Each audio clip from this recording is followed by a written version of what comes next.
안녕하세요. 하루 필수 말씀 충전 하필 큐티 조종환입니다. 오늘 함께 나눌 하나님 말씀은 시편 81편 1절에서 16절까지 말씀입니다. 우리의 피난처이신 하나님께 즐거이 노래를 불러라. 야곱의 하나님께 큰 환성을 울려라. 씨를 읊으면서 소구를 두드려라. 수금을 타면서 즐거운 가락으로 검은고를 타라. 이제 찬양과 경배를 하나님께 올려야 되는데 그 시간적인 배경이 이제 등장하거든요. 새 달과 대보름 날에 우리의 축제 날에 나팔을 불어라라고 이야기를 하고 있습니다. 이 세 달과 대보름이 이제 보여주는 절기는 초막절이에요. 그래서 이 초막절에 이 시편이 울렸을 것이다 라고 우리는 예상을 해볼 수가 있고요.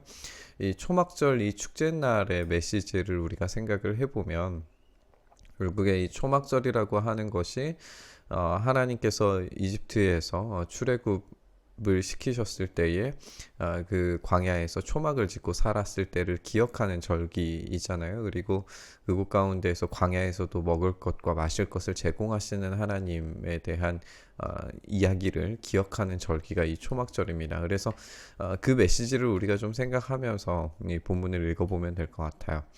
이것은 이스라엘이 지킬 율례고 야곱의 하나님이 주신 규례이며 하나님께서 이집트 땅을 치려고 나가실 때에 요셉에게 내리신 훈령이기 때문이다.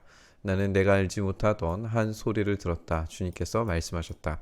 이제 하나님의 음성을 듣게 되는 거거든요. 하나님께서 무슨 말씀을 하시는지 이 절기를 주시는 이유와 목적을 우리가 함께 들어볼 수가 있게 되는데요.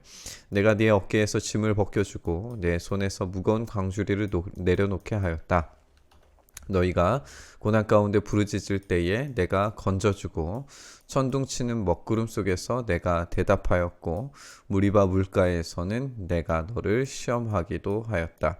우리 이 장면들을 이제 다 생각을 하고 연결을 시켜볼 수가 있습니다. 부르짖을 때에 건져주다라고 하는 게 이제 우리가 출애굽 장면들 이제 재앙들을 생각을 해볼 수가 있겠고, 이 천둥치는 먹구름 속에서 대답하였다라고 하는 것은 이제 시내산에서의 하나님의 응답을 우리가 살펴볼 수 있습니다.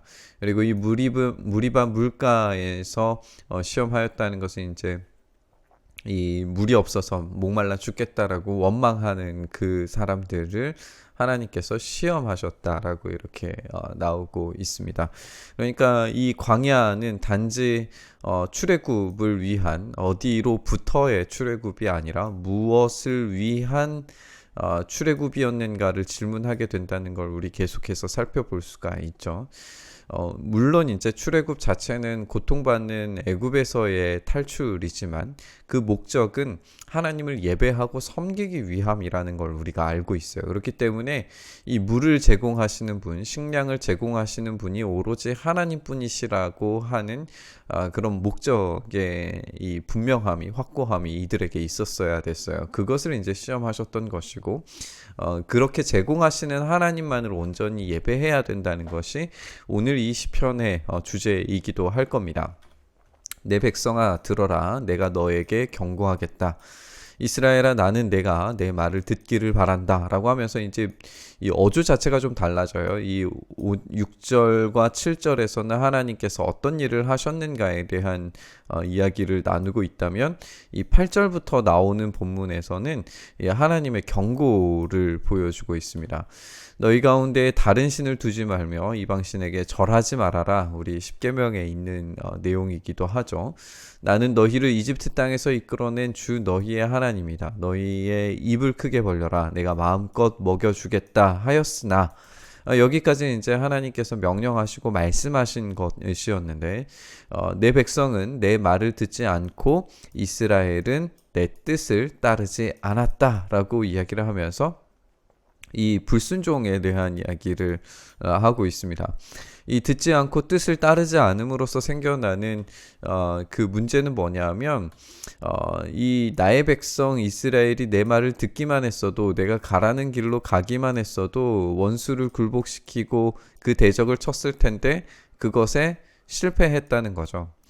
이제 원인은 그들이 하나님의 말씀을 듣지 않고 그 뜻을 따르지 않았기 때문입니다. 반대로 이야기를 하면 이 하나님의 말씀을 듣고 하나님의 말씀을 따랐을 때에는 지금 이 원수 굴복시킴과 그 대적치는 것이 실제로 일어났으리라고 하는 거예요. 그들은 실패했고 그 결과를 얻지 못했습니다.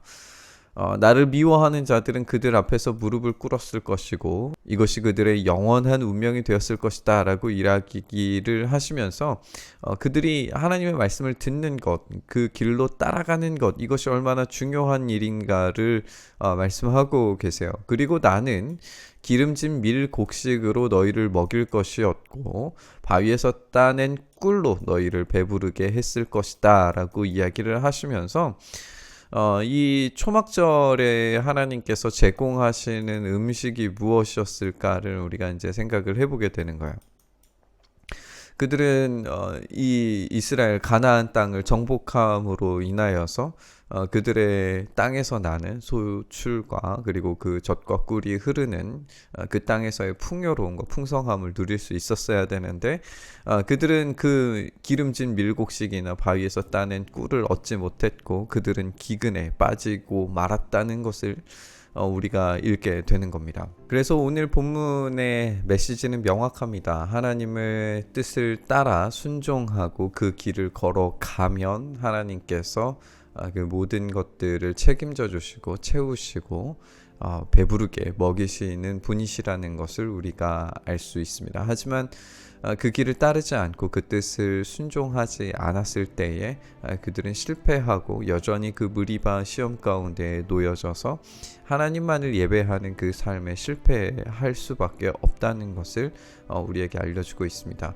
우리가 이제 내일부터 나누게 될 말씀이 룻기 말씀인데요. 그 룻기 말씀도 마찬가지로 하나님으로부터 떠난 삶과 또 하나님께로 돌아간 삶에 있어서 어떤 궁핍과 어떤 채워짐이 있는가에 대한 이야기를 우리가 나누게 될 겁니다.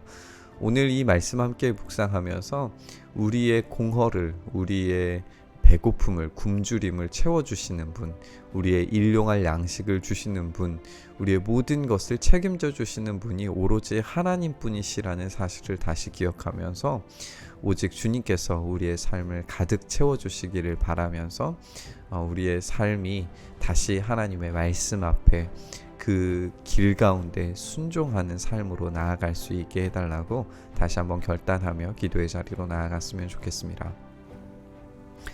주님, 그렇습니다. 우리가 다시 한번 말씀 앞에 그리고 주님의 그 길 위에 우리의 삶이 놓여지기를 소망합니다.